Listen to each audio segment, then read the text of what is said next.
Good morning. This video is going to cover 4-6 notes, systems of linear inequalities. So our goal today is not only to be able to graph systems of linear inequalities, but also take a look at how many solutions, either one solution, no solutions, or infinitely many solutions. So one of the first things that you definitely want to do before you start graphing is that you have to notice whether your inequalities are in slope-intercept form. These are in standard form. Notice that the x and the y are on one side of the inequality. We've got to turn this into slope-intercept. So the first thing that I want to do is I want to subtract x. I want to move the x. Those cancel. I'm left with y greater than negative x plus 3. So we're done with that one. This next one over here, again, I want to move the x and then divide by anything that's in front of y. So I'm going to do opposite operations by moving the x. Those cancel. I'm left with y less than negative, or nope, that's positive x, minus 1. So y less than x minus 1. Now we're ready to graph both of the lines. So remember, we always start with our y-intercept. Whenever we're graphing, that's our starting point, and then we move with the slope. So we're going to start there with this one at positive 3 on the y-intercept, and then we're going to go down 1 over 1 because our slope is negative. We want to make sure that our slope here matches our slope here on the graph.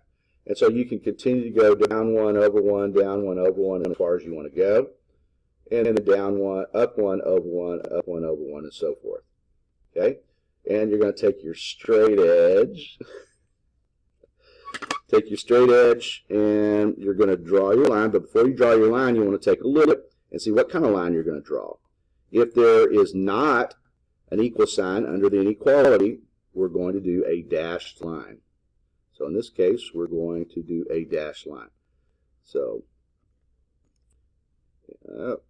try to do it as neatly as you possibly can. I'm not always the neatest possible. All right, so there is one of your lines there. Okay, so that's the first one. Now we're going to do our shading. Since it's y greater than, our shading always goes above on greater than. So you're going to shade above the line. The next one is you're going to start at negative 1 on the graph, and then you're going to move with the slope. So the slope is positive 1, so up 1, over 1, up 1, over 1, and so forth. Okay? What type of line are we going to draw? Well, we look to the inequality. There's no equal sign, so once again, it's going to be a dashed line. So a dashed line all the way down. And make sure you do your graph all the way through the graph. Okay, not just part of the way. Then our shading, y less than, you're going to shade underneath the graph. Okay, all the way over.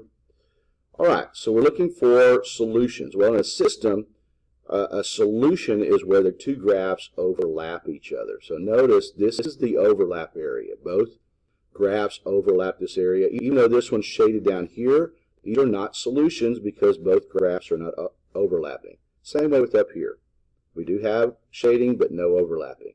All of our solutions for this system are going to be in this overlap area. Remember, no solutions can fall on a dashed line. Now, the last thing we want to do is we want to answer this question at the bottom. Is negative 4, 3 a solution? Well, we start at the origin. Negative 4, 1, 2, 3, 4, and then up 3, 1, 2, 3. Notice that that point right there is outside the overlap area. So this would not be a solution. Hope this helps. Have fun on the homework.